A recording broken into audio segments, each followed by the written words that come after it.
Radio Caracas Televisión presenta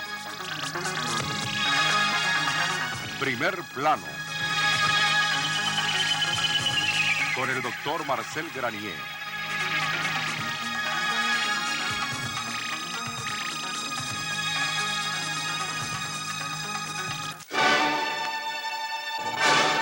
...12 de marzo de 1979...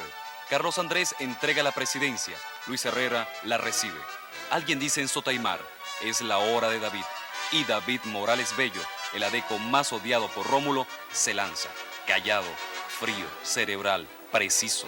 David trabaja. Cuando Carlos Andrés fue presidente, él iba a Relaciones Interiores. Rómulo lo vetó. Rómulo aquí, Rómulo allá. El bloqueo perpetuo. Pero Morales cae y se levanta. Y cae y se levanta. Y cae y se levanta, siempre preciso, controlando sus actos, sus reacciones. Abogado ladino, dice Rómulo, le temen. Hablan de la tribu de David, larguísimos tentáculos tribunalicios que lo penetran todo, eso dicen. David nació en Guayana, en Ciudad Bolívar, en diciembre de 1924. Se doctoró en 1950 en Ciencias Políticas. Ha sido maestro, profesor, locutor, conjuez, pero por encima de todo, David Morales Bello es penalista, temible abogado penalista, y político, temible político. Teje redes tupidas como la de 1960, unido a la Procuraduría y a la Fiscalía. En ella cayó Marcos Pérez Jiménez y fue extraditado y hecho preso.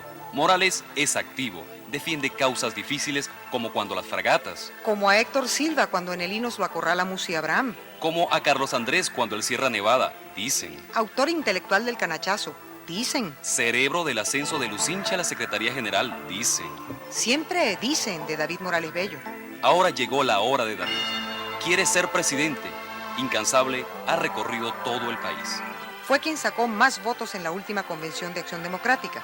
Más que Lucinchi. Y que Izaguirre. Y que Canache. Más que Lepage. Más que Sánchez Bueno. Rómulo se mueve. El buró sindical apoya a Lucinchi. El movimiento casi aplasta a Morales, pero el hombre se levanta, se mueve. De Rómulo dice... He dicho y lo quiero reiterar que si la renuncia a la aspiración a la candidatura presidencial se puede traducir en muchos años de vida para el compañero Betancourt, eso sería lo único que a mí me aconsejaría renunciar. David Morales Bello está con nosotros esta noche en Primer Plano. Buenas noches, amigos. Nuestra primera pregunta para el doctor Morales Bello tiene que ver con unas declaraciones que yo considero de la mayor gravedad, formuladas por el expresidente Caldera hace 2 días. En una reunión con los jóvenes de Copey, el expresidente Caldera alertó sobre los peligros que acechan a la democracia en Venezuela actualmente. Dijo que la crítica al gobierno se había ido convirtiendo en crítica a los partidos y la crítica a los partidos en crítica a la democracia. Que hoy en día mucha gente, cada día más, culpaba a la democracia de todos los males, la calificaba de incapaz para resolver los problemas del país. Y recordó el ejemplo patético de Uruguay, que de haber sido la Suiza de América, la gente empezó a quejarse y quejarse y quejarse, terminaron cayendo en los golpes militares y hoy en día es uno de los países más frustrados de nuestra América. ¿Qué opina usted de estas declaraciones del expresidente Caldera? Bien, buenas noches para todos. Marcel, yo por supuesto no pienso igual al doctor Caldera. Considero que efectivamente el sistema democrático de gobierno establecido en Venezuela está pasando por un momento difícil, pero no creo que sea en razón a comentarios que pudiéramos leer en la prensa, leer en las revistas, escuchar por televisión o por las radios. Yo creo que el mayor descrédito que actualmente se le causa al sistema democrático es por culpa del actual gobierno. Yo pienso que el actual gobierno es una especie de correa de transmisión que le está ya transmitiendo al sistema democrático su propio deterioro.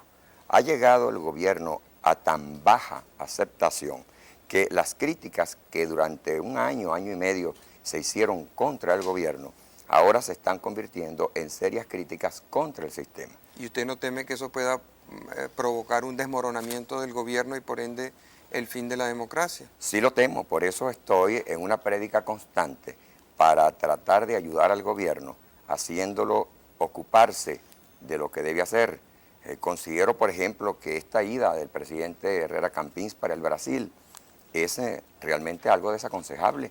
En momentos cuando yo vengo del estado portuguesa, llegué apenas esta tarde, allá en su estado natal, aquello es terrible, las casas destruidas, los puentes llevados por los ríos crecidos, las siembras perdidas, incluso en Biscucuy, que es una ciudad que vive del central cafetelero, la gente está desesperada porque el central se desplomó, las escuelas cerradas, los liceos sin funcionar, no hay agua en la ciudad, y mientras esto ocurre en el estado natal del presidente, el presidente se va de viaje para el Brasil.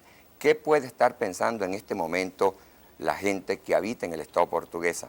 Tiene que estar pensando muy mal de la democracia, porque dicen que la democracia sirve para que el presidente Herrera se vaya de paseo para Brasil, pero no sirve para resolverle el problema a la gente que perdió sus casas, a la gente que perdió sus camas, a la gente que está incluso sin ropa y sin zapatos y que no tiene dónde trabajar, que perdió las siembras de café, porque al presidente eso pareciera no interesarle. Allí, Marcel, es donde yo creo que está el mal, y por consiguiente estoy en una campaña constante para ayudar al gobierno, para contribuir con el gobierno a fin de que se dé cuenta que su función es la de trabajar en beneficio colectivo y de esta manera tratar de llevarlo adelante para que lleguemos a diciembre del 83. Ahora bien, el presidente, de acuerdo a la Constitución, también tiene una responsabilidad de dirigir las relaciones internacionales. Venezuela, por el petróleo y por su propia importancia financiera, política, social en el mundo, tiene que estar pendiente de lo que ocurre a su alrededor, y más en el caso de Brasil, que es un país tan grande, tan importante y del que se dice que tiene tantas ambiciones geopolíticas, como las llaman ahora. Es cierto, pero hay un orden de prioridades conforme al cual hay que saber gobernar. En momentos cuando el país requiere la presencia integral de su presidente y de su gobierno, no puede el presidente asignarle mayor importancia a otras cosas que pueden perfectamente esperar. Además, yo leí por la prensa, si mal no recuerdo, en el diario de Caracas esta mañana, que el presidente iba a hacerle propaganda a la democracia en el Brasil. ¿Usted cree que se la debería hacer en Venezuela? Debería hacérsela en Venezuela, exactamente. Por otra parte, yo pasé al estado portuguesa después de haber estado en el fin de semana en el estado Táchira, y allí vi algo, Marcel, que bueno, creo que yo te merezca fe y no vas a poner en duda mi seriedad, que yo no lo podía creer. Hubo una manifestación colectiva de toda la ciudadanía en San Cristóbal, protestando contra el gobierno y protestando contra el Instituto Nacional de Obras Sanitarias. ¿Sabes tú quién encabezó esa manifestación? El gobernador del estado. Yo decía a un periodista que me preguntó que las cosas estaban tan graves en este país que ya el gobierno trataba de no parecerse a él mismo. Se está disfrazando de oposición. Por supuesto, si el gobierno no trabaja y si el gobierno ni siquiera atiende sus responsabilidades y se pasa para el lado de la oposición, el ahuecamiento de la fe popular es terrible. Y eso es, a mi modo de ver, una de las cosas peores que está ocurriendo en este país.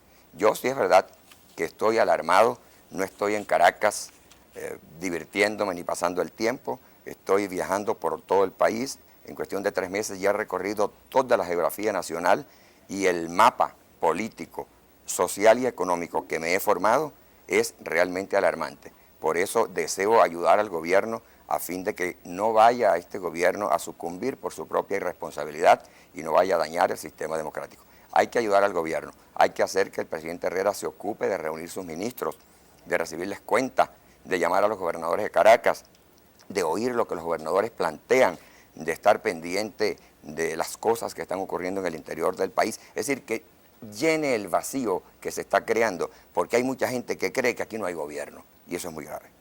Pero usted hacía una alusión hace un momento muy interesante al problema del INOS y la actitud que había en el Táchira.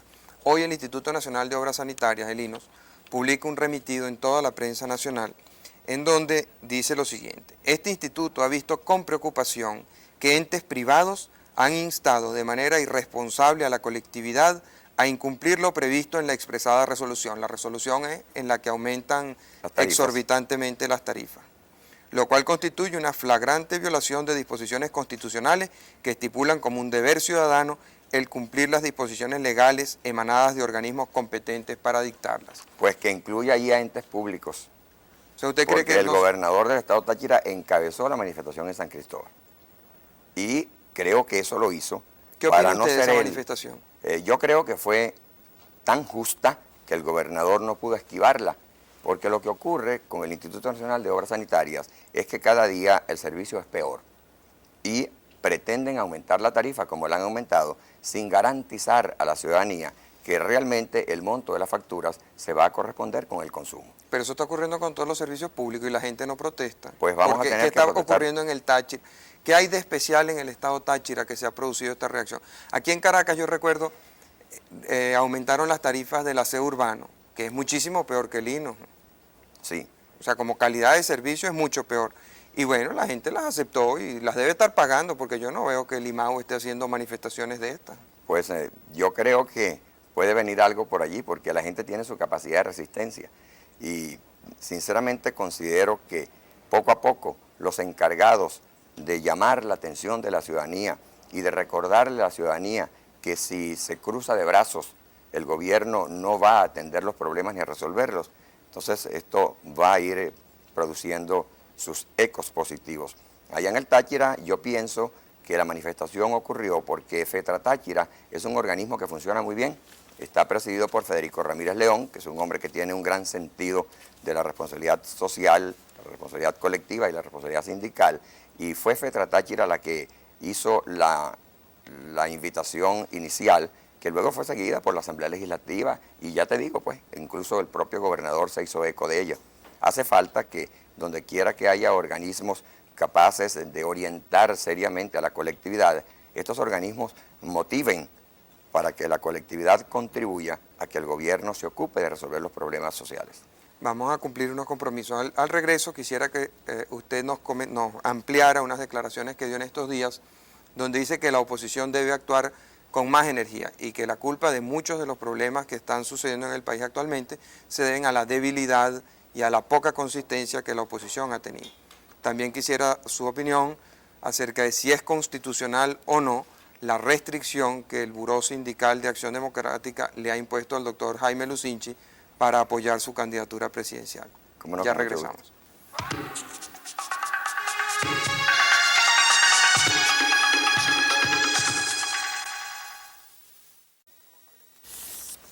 Hace un momento habíamos dejado dos preguntas pendientes. La primera se refiere a unas declaraciones que usted dio. La primera de las preguntas se refiere a las declaraciones que usted dio sobre la necesidad de que la oposición actúe con más energía.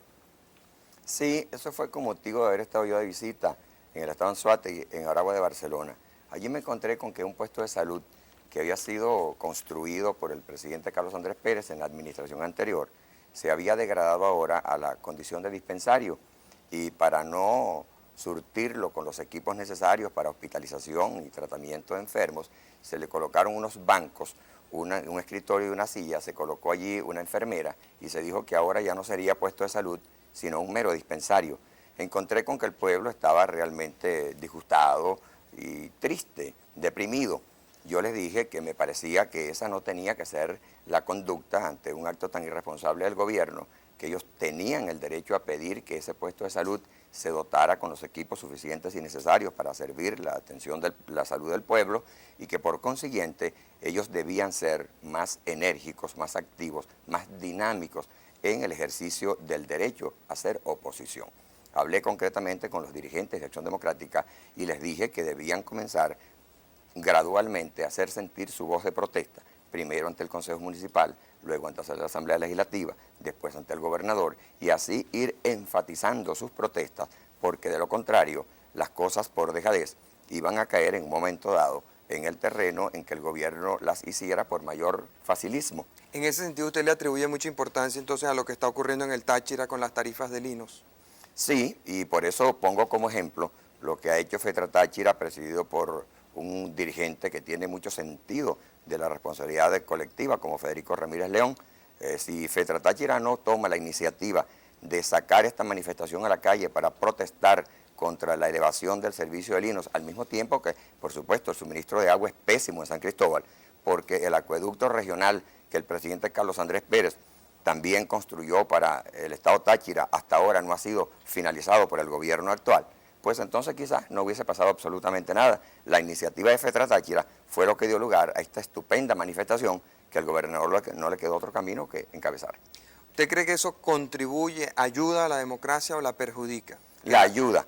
En el caso en que estamos viviendo en Venezuela, la ayuda mucho, porque el escepticismo es una derivación del ahuecamiento de la fe popular en el sistema democrático. Ahora, no se corre el riesgo de que la gente empiece a querer hacerse justicia por sí mismo. O sea, el hombre que sale a la calle y para llegar de una esquina a otra tiene que sortear 17 huecos, un autobús echando una humareda espantosa, una cola de tráfico, en fin, toda la pésima gama de servicios por la que va pasando una persona desde que sale de su casa hasta que llega a su oficina, desde que llega a su casa hasta que se acuesta a dormir, etcétera.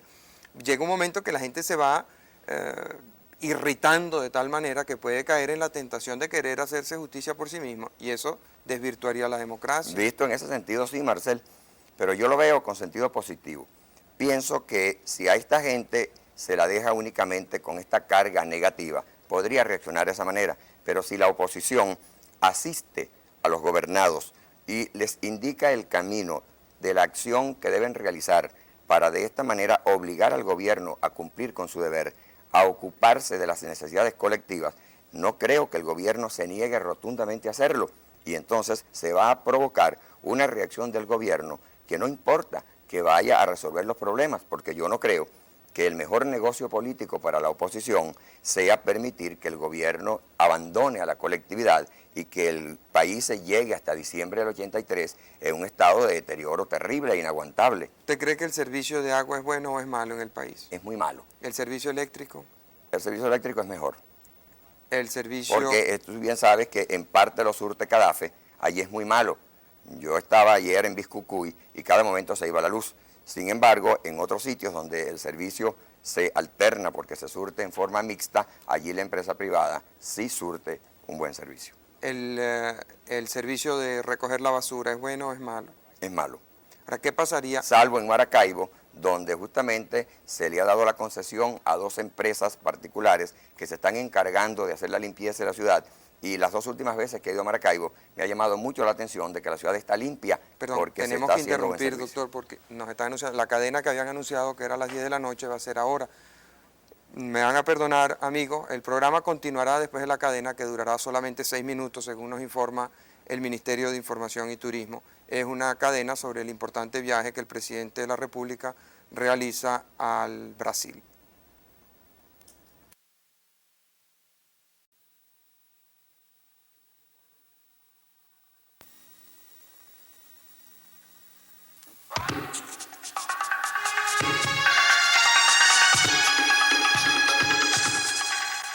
Hace un momento, antes de la cadena, usted me estaba diciendo que la calidad de la mayoría de los servicios públicos en la mayor parte del país es bastante mala.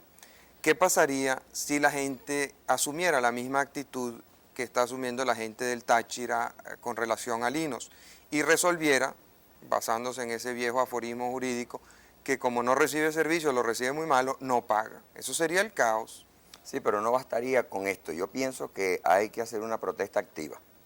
¿Y cómo es una protesta activa? Pues irla graduando, como le decía yo a la gente de allá del Agua de Barcelona y como también le dije a los de Valencia. Yo estuve en Valencia exactamente 2 días después del acto el show que llamaron el Pepazo. Y entonces aquella gente estaba alarmada con lo que... ¿Qué era eso? La concurrencia de personas que llegaron a celebrar los 51 años del ministro de Relaciones Interiores a Valencia.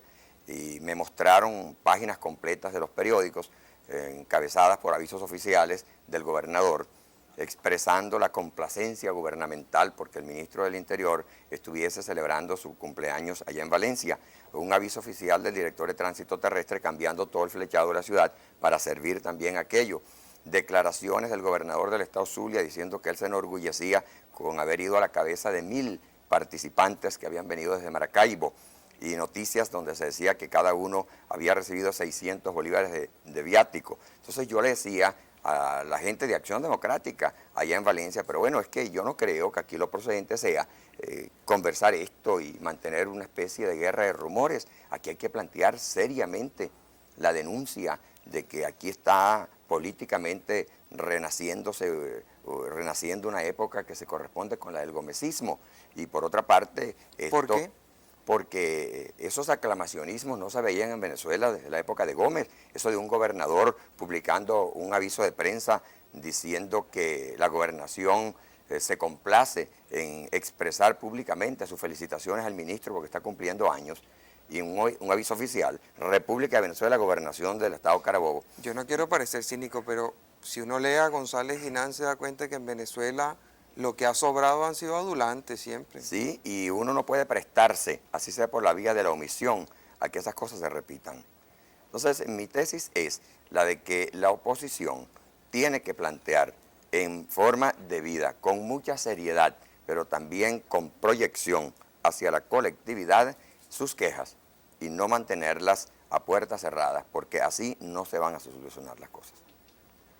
Quisiera referirme ahora un poco al tema interno de Acción Democrática, que mucha de la gente que ha estado llamando por teléfono se refiere a este tema y en verdad es importante.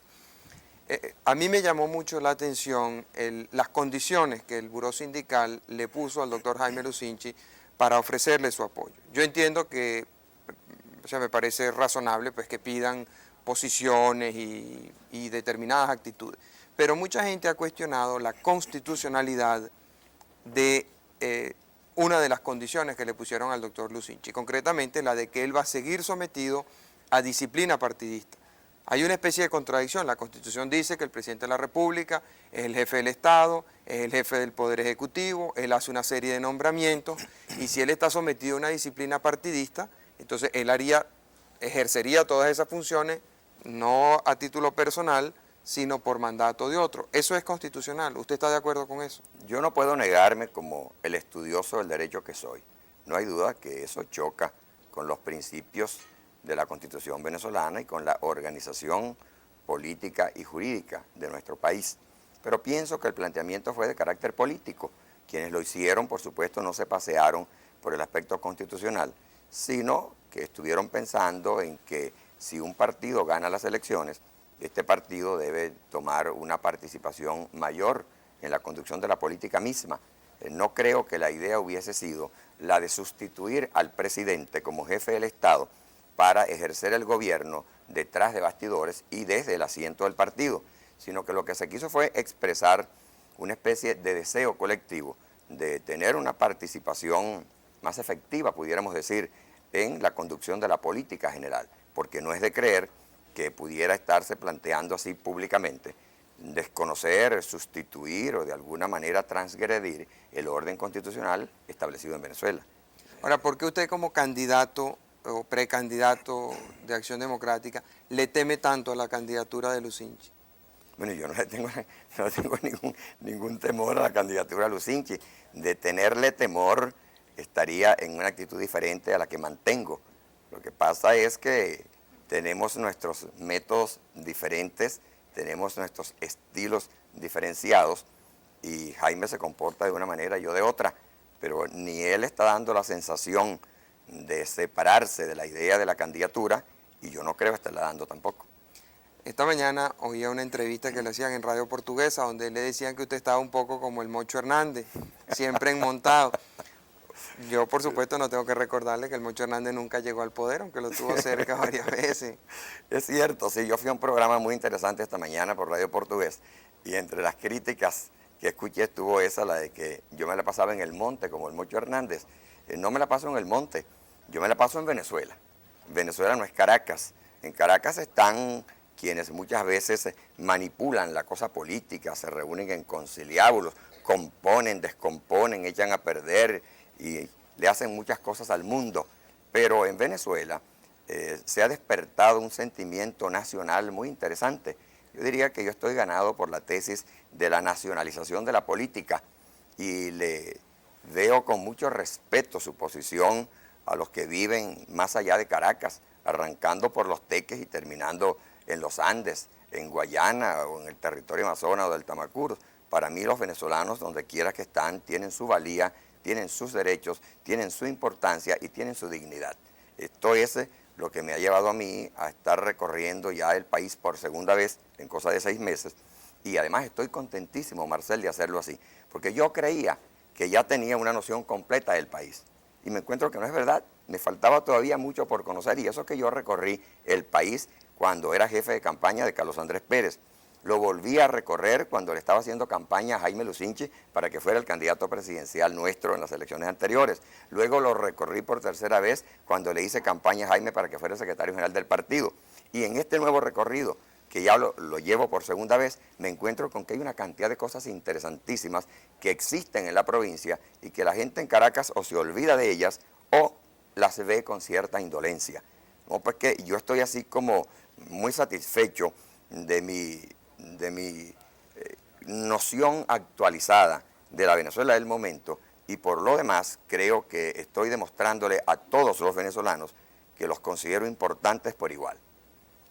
Esta mañana, leyendo el diario, vi que hoy era el día de San Lorenzo. Me acordé de la oportunidad en que lo conocí a usted, que fue durante la campaña electoral que llevó a la presidencia a Carlos Andrés Pérez. En esos días, el Partido Social Cristiano Copey había puesto en el aire una cuña alusiva al porteñazo. La estrategia electoral de Copey era recordar que Carlos Andrés había tenido un pasado violento, por así decirlo, y que había participado en ese tipo de acontecimientos. Él me llamó y me dijo que él quería contestar esa cuña por la televisión, pidió un espacio que Radio Caracas le cedió, y recuerdo que vino esa noche acompañado por usted, por Luis Piñerúa y por Augusto Malavé Villalba, y me llamó mucho la atención el equipo. Era muy disímil, era muy distinto al equipo electoral de Copey, que eran todos jóvenes, profesionales, técnicos, y cuando me quedé reflexionando sobre aquello, que fue una noche muy tensa y de mucha presión, pensé que lo que más me llamaba la atención del equipo era que todos eran presidenciables, y la impresión que uno tenía era estar un poco en una jaula de tigres, ¿no? Donde había unos que estaban ayudando a Carlos Andrés, pero en el fondo todos tenían la misma aspiración. Usted fue muy leal y muy consecuente con Carlos Andrés Pérez. ¿Por qué el presidente Pérez no se ha pronunciado más claro con respecto a usted? Yo pienso que el presidente Carlos Andrés Pérez tiene que ser muy cuidadoso en cuanto a sus movimientos y a sus pronunciamientos. No considero que a él le corresponda hacer pronunciamientos acerca de quienes aspiramos a la candidatura presidencial de Acción Democrática. Por supuesto, no estoy de acuerdo con Carlos Andrés cuando dice que él no hace pronunciamientos porque los que aparecemos como aspirantes a la candidatura somos exactamente iguales en cuanto a la amistad con él. Yo no participo de esa idea.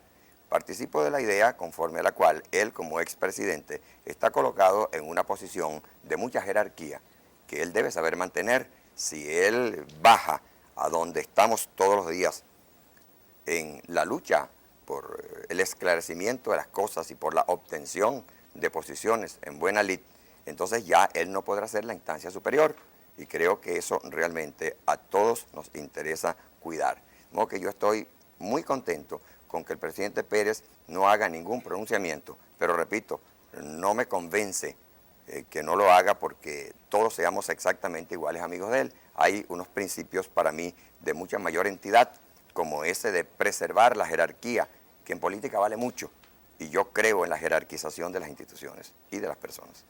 Vamos a cumplir unos compromisos. Al regreso quisiera que siguiéramos este tema y me dijera por qué entonces hay tantos Carlos Andresistas importantes, notorios, apoyando a Jaime Lucinchi. Y una pregunta que mucha gente se hace: si ustedes en Acción Democrática, con esta lucha interna por la candidatura, no temen una división del partido. Ya regresamos.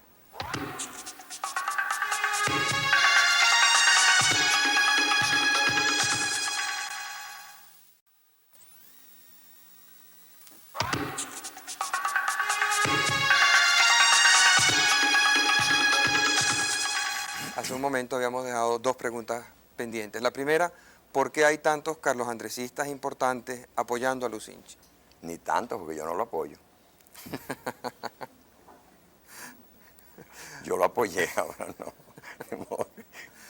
no. No, es que eso de Carlos Andresistas, Marcel, es una frase con la cual se juega mucho. En Acción Democrática, por supuesto que hay siempre las excepciones que confirman la regla, pero Carlos Andrés Pérez es un líder muy importante en el país y por lo mismo lo es en Acción Democrática. Yo, como ya te acabo de decir, pues estoy recorriendo todo el país, y ahora en esta visita que acabo de hacer al Estado Portuguesa, mira, yo hice mitines en Acarigua, en Turén, en Guanare, en Guanarito, en Biscucuy, en Chabasquén, en todas partes encontré un fervor por el presidente Carlos Andrés Pérez. Así es un fervor lo que existe. Y por supuesto, decir que alguien apoya una posición y alguien apoya otra y que lo hace por Carlos Andresista o que no lo hace por Carlos Andresista, no es... Si Carlos Andrés Pérez le pidiera que retirara su candidatura, ¿usted la retiraría? Nunca lo haría. ¿Qué lo haría retirar la candidatura?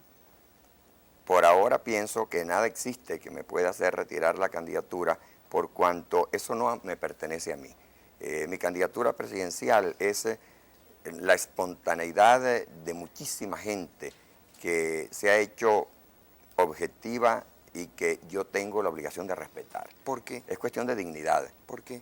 Porque uno no puede trabajar en sentido político y en el momento de ser distinguido, como me está ocurriendo a mí con el señalamiento presidencial, decir que no y echarse para atrás. Pienso que hay que ser respetuoso de la opinión ajena, tanto cuando es adversa como cuando es favorable. En este caso yo soy respetuoso de la opinión ajena que me favorece. En ese sentido, lo más justo desde su punto de vista sería que la elección del candidato se hiciera en la misma forma que se hizo en las elecciones pasadas. Sí, yo pienso que las elecciones de base son las que realmente se compadecen con la aplicación de los principios democráticos que nosotros le hemos enseñado al país a querer. Pero el cogollito adeco no quiere eso. No, hay circunstancias que aconsejan que ahora no se aplique la elección de base. Por esto yo estoy totalmente de acuerdo y así lo manifesté en el seno de la Comisión de Reforma Estatutaria, que apliquemos la tesis de los colegios electorales. Esto le va a permitir a un grupo de 10.000, 12.000 adecos en todo el país participar en la escogencia del candidato presidencial. Y es muy importante porque allí van a estar presentes no solamente los miembros del Comité Ejecutivo Seccional en cada seccional, sino también los delegados a la Convención Seccional, los delegados a la Convención Distrital, los miembros de los burós, los dirigentes que dirigen los departamentos, los miembros de los comités ejecutivos municipales. Hay una concurrencia. Están los diputados a la Asamblea Legislativa, los concejales, los diputados al Congreso, los senadores al Congreso. Hay una participación bastante masiva que va a asegurar un resultado incontrolable por parte de alguien o de algo. Y creo que eso es sano porque cuando hay una escogencia es muy importante que la escogencia se realice entre varios, que no haya una imposición. Y también es muy importante que el cuerpo electoral sea numeroso, porque con eso asegura la sinceridad de los resultados que se obtengan. Ahora, la impresión que uno tiene desde fuera de Acción Democrática es que la alta dirigencia de Acción Democrática, la mayoría de la alta dirigencia de Acción Democrática va a hacer lo imposible para frenar su candidatura. Así sea lo que sea. Bueno, entonces habría que preguntar, ¿en razón de qué? Porque de que no les gusta a usted. Ah, yo no les gusto. Pues me voy a tener que poner un luto largo, ¿sabes? Eso sí que me duele, porque imagínate tú, ¿no? Después de haber pasado toda la vida en un partido político, de haber entrado allí con el pelo completo y estar ahora sin pelo y con los que me quedan blancos, llegar siquiera a escuchar que mis compañeros de partido pudieran de alguna manera estar dando la sensación de que no me quieren. Pero eso no es así, Marcel.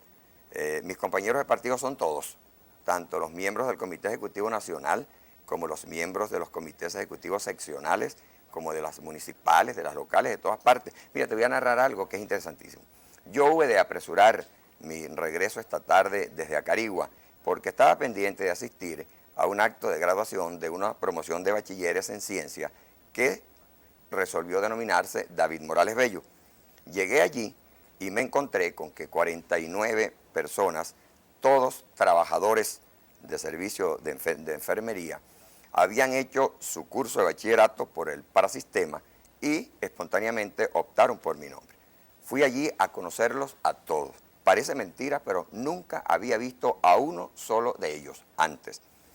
Y al terminar de saludarlos, la mejor sorpresa fue de que no solamente eran 49 venezolanos que de alguna manera admiraban a David Morales Bello y querían darle una demostración de amistad, de afecto, sino que eran 49 militantes de Acción Democrática, de diferentes parroquias de Caracas, de situaciones bastante disímiles, y sin embargo concurrentes en que le daban el nombre de su promoción a David Morales Bello, porque era una manera de expresar que se solidarizaban conmigo y con lo que se conoce que es la promoción de mi candidatura presidencial. Esos son adecos, de modo pues que si esos adecos me quieren, no hay razón para decir que los adecos no me quieran. Y ayer, cuando yo estaba en Chabasquén, caminamos por la ciudad durante 45 minutos. Por eso esta noche no hubo que maquillarme mucho acá, porque yo vine maquillado por el sol. Y allí me di cuenta que me recibieron a la entrada de la ciudad de unas 800, 900 personas. Y después de caminar durante hora y media, no había menos de 1.500 personas detrás de mí caminando por la ciudad. Esos eran adecos. Esos adecos no hay duda de que me tienen algún cariñito. Pero lo mismo pasó con Prieto. El pueblo adeco, la base adeca, evidentemente apoyaba a Prieto, pero la dirigencia no lo apoyaba. Y bueno, llegaron hasta el caso de una división que les costó las elecciones. Sí, por lo pero menos ese es el análisis. al doctor Prieto, lamentablemente, le falló la fibra adeca. Y en el momento más importante de su vida política, esa falla significó que llegara a decir que él nunca había sido adeco. ¿Por qué Yo dice estoy usted que seguro- lamentablemente? ¿Usted hubiera querido que él fuera el candidato? No, yo hubiese querido que él se quedara en Acción Democrática. Fíjate, yo lo sigo llamando Maestro Prieto, porque yo me acostumbré en Acción Democrática a llamarlo Maestro Prieto. Yo estoy absolutamente seguro de que a mí jamás me fallará la fibra adeca. Yo soy, he sido y voy a ser adeco toda mi vida. Y nada hará que eso cambie en mí, que se debilite y que pierda importancia. Por esto mismo, yo estoy absolutamente seguro de que jamás me ocurrirá lo que le ocurrió al Maestro Prieto. Pero lo que eso le ocurrió a garantiza su tantos derrota, otros. porque al saber sus adversarios que usted va a anteponer los intereses de Acción Democrática por encima de todo, ya saben que lo pueden aplastar.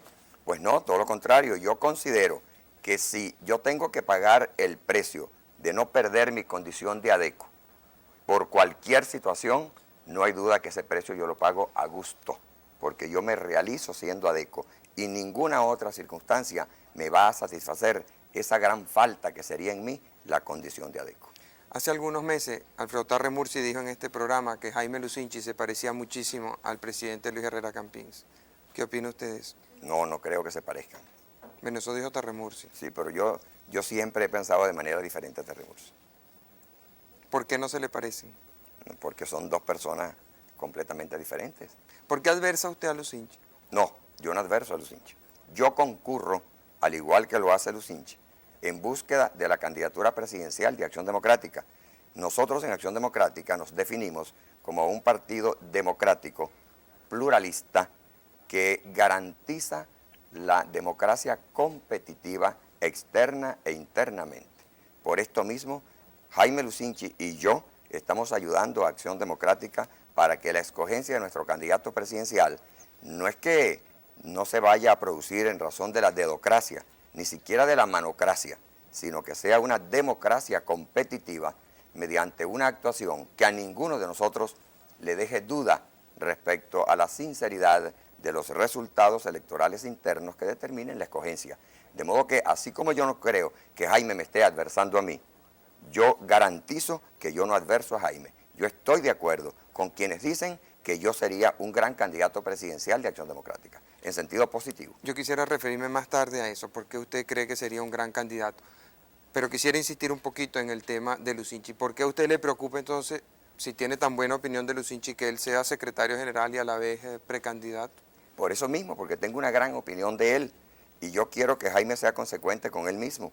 No hace mucho tiempo Jaime mantenía una posición, que yo por supuesto compartí siempre con él, defensiva de que la renovación en Acción Democrática tenía que llevarnos a sustituir unas prácticas y unos procedimientos que no eran aconsejables y que por consiguiente eso de que un secretario general se valiera de su posición o diera la sensación de estarse valiendo de su posición para hacerse de otras posiciones, no era recomendable y que por consiguiente debíamos tratar de que esas cosas desaparecieran del partido.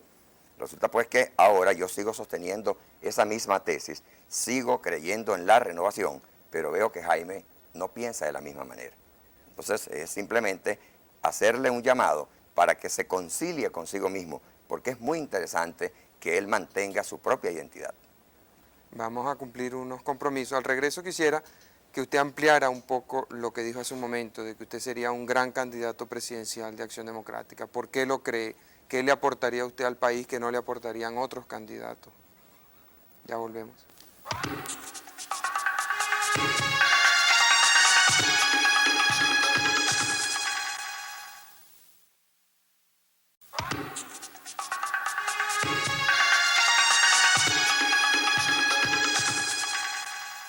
Antes de insistir en la pregunta que había dejado pendiente, yo quería agradecerle a la multitud de oyentes que se han molestado en llamar por nuestros teléfonos y han formulado preguntas. Yo he tratado de recoger el espíritu de la mayoría de esas preguntas, pero son tantas que la verdad es que se hace difícil.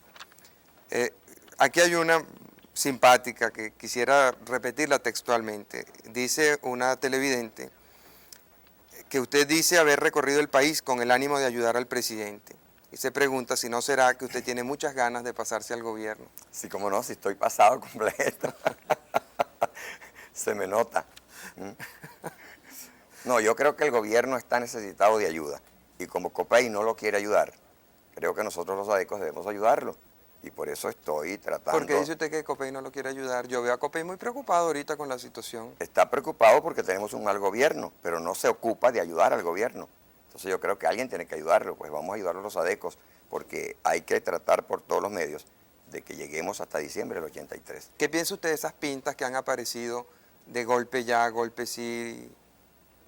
Yo no pienso nada preocupante. No creo que esas pintas tumben al gobierno.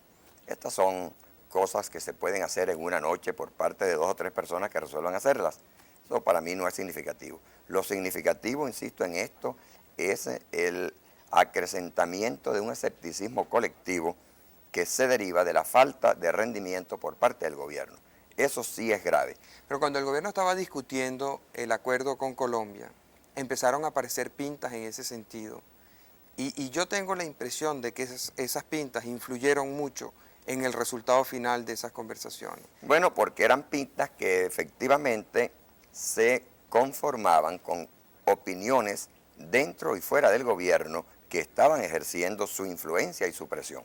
De modo que no fueron las pintas eran el eco de las presiones internas. ¿Y qué diferencia había entre gobierno. esas pintas y estas de ahora? De que ahora no hay dentro del gobierno esos amagos de golpe que dicen los letreros. El ministro de Fomento declaró hace poco que había una campaña de terrorismo psicológico contra el gobierno y que parte de esa campaña venía de dentro del mismo gobierno, hasta el punto que el secretario general de COPEI le llamó la atención y le dijo de una manera muy diplomática, como dice Eduardo Las Cosas, le dijo que era muy falta de tacto. Sí es cierto, yo leí ambas cosas, pero él no se refería a una actitud golpista, sino a una actitud de descrédito.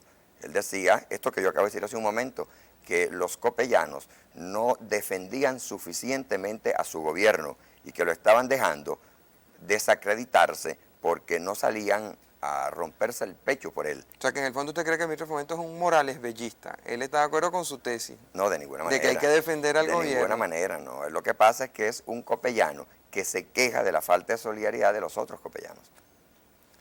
Yendo al tema de la pregunta que habíamos dejado pendiente, ¿por qué cree usted que sería un gran presidente?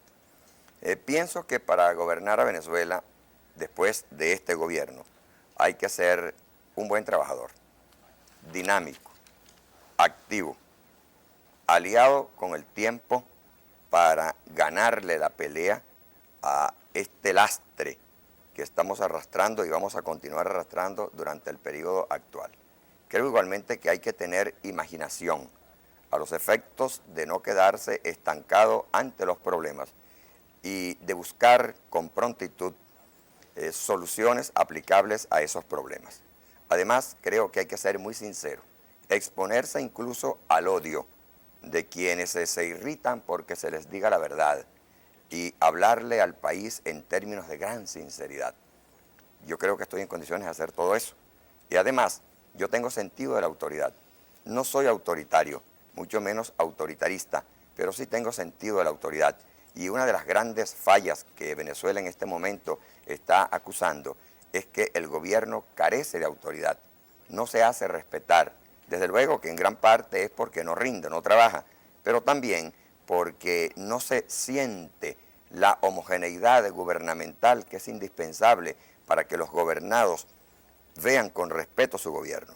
El respeto hay que saberlo inspirar y este gobierno no sabe hacerlo. A veces se lo ve que presiona que coarta incluso, que amenaza, pero no es capaz de inspirar respeto. Yo pienso que el presidente de la República debe saber inspirar respeto.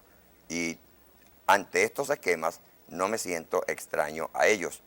Aparte de que ¿Por qué yo cree usted que su precandidatura inspira tanto odio? En torno a su persona hay una campaña de odio profunda en el país, yo siento. Pero hay una campaña de simpatía, de adhesión y de promoción. Yo no lo niego, es pero sumamente interesante.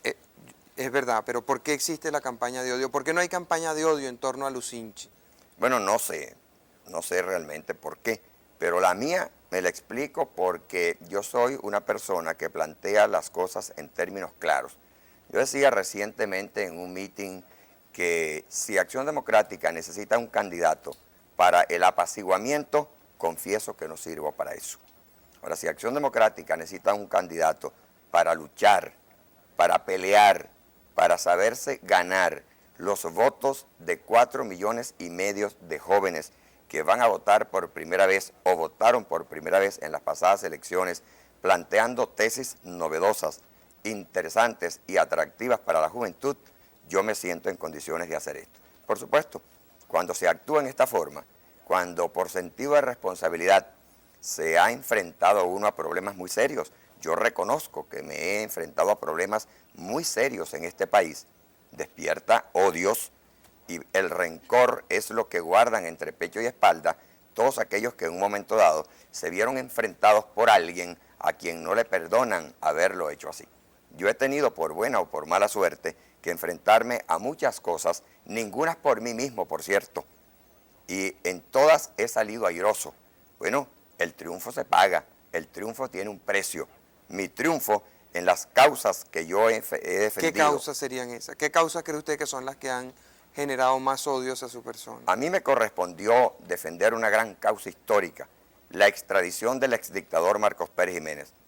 Y eso me generó tanto odio que en una entrevista que Rafael Poleo le hizo en Madrid al exdictador, le preguntó si usted sabe que le quedan 2 minutos de vida y le entregan un revólver con una cápsula para que usted mate a la persona que más odia, ¿a quién le daría muerte? Y el dictador, sin pensarlo, le dijo a Morales Bello. Si usted le hiciera la misma pregunta, ¿qué contestaría? Dejo el revólver sin disparar. Yo no creo que hay que matar a nadie, hay que convencer a la gente. Yo confío mucho en la capacidad persuasiva, creo tenerla, no necesito matar a nadie. ¿Qué otra causa cree que le ha generado odios? Cuando fue necesario defender la democracia en este país, porque la extrema izquierda pensó que estaban las condiciones dadas para levantarse en armas y acabar con la democracia, yo recibí grandes responsabilidades. A mí me correspondió ser el apoderado del gobierno del expresidente Rómulo Betancourt para solicitar ante la Corte Suprema de Justicia la ilegalización del PCB y del MIR. Y también fui el abogado que acusó ante los tribunales penales, civiles y militares a los ex parlamentarios que estaban alzados en armas contra el gobierno. También defendí en el Congreso la tesis del delito militar, que fue una tesis que cumplió un papel histórico en este país. Y por supuesto, esos enfrentamientos, eso lo sabe Carlos Andrés Pérez, hasta el punto de que él muy espontáneamente tomó ciertas previsiones porque supo que muchos atentados se prepararon contra mí y los atentados, por buena o mala suerte, no llegaron a su final, pero las tentativas las hubo. Usted Y que ha sido allí hay, por supuesto, un caudal de odios que sin duda alguna yo tengo que saber que existe. Y por otra parte, quienes en la lucha política han visto en mí un adversario frontal que no acepta contemporizaciones, quisieran por todos los medios contribuir con quienes manejan el odio para destruirme, porque de esta manera se ahorrarían unos cuantos inconvenientes. Ahora, en Acción Democrática hay mucha gente, yo se lo he oído, por ejemplo, a Manuel Peñalver, se lo he oído a Luis Piñerúa, que piensa que el próximo gobierno tiene que ser un gobierno que sume muchas voluntades. Si Sí, usted pero va a ser tan adeco, ¿cómo va a sumar todas esas voluntades? Sí, mira, fíjate bien, Marcelo, no es que yo hasta ahora no he dicho que yo todo esto lo he hecho por adeco, lo he hecho por sentido de responsabilidad y por demócrata integral. Ninguna de estas cosas las hice yo por adeco, en absoluto. Las hice por querer defender un sistema de organización política en el cual creo, porque yo creo en la vida en libertad y en el momento de tener que contribuir a la defensa, de acuerdo con mis conocimientos y mis aptitudes, no tuve reservas y me empleé a fondo. No creo entonces que se trate de podérseme achacar a mí una actitud de tipo sectaria, porque por el contrario, en cuanto a mi concepción política, en cuanto al ideario que me anima y que defiendo, yo me considero una persona amplia. Lo que ocurre es que soy muy definido y en mis actuaciones siempre lo hago con mucha sinceridad. Lamentablemente se nos ha terminado el tiempo. En el curso de esta campaña estoy seguro que tendremos oportunidad de volver a conversar. Sí, Marcel, muchas gracias. Yo espero que la campaña continúe, por supuesto, porque no espero que haya un corte en Providencia, ¿no? ¿Por qué hace esa referencia al corte?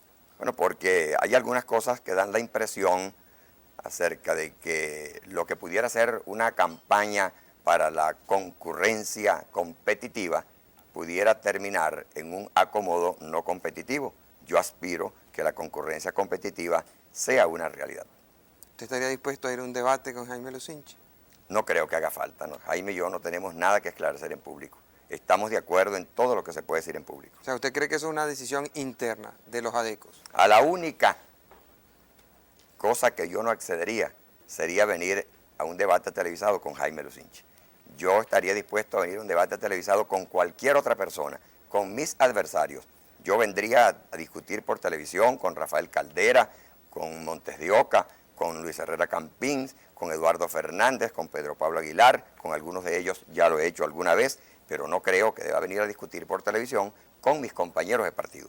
Con mis compañeros de partido yo tengo cordialidad, confraternidad, amistad, muchas cosas en común y muchas cosas que conservar y recordar. No vendría jamás a un programa de televisión a discutir con mis compañeros. Muchas gracias, doctor Morales Bello. Muchas gracias, amigos, y muy especialmente a aquellos que nos han ayudado enviándonos sus preguntas. Hasta el próximo lunes, donde, como de costumbre, nos veremos a las 10 de la noche. Hasta entonces.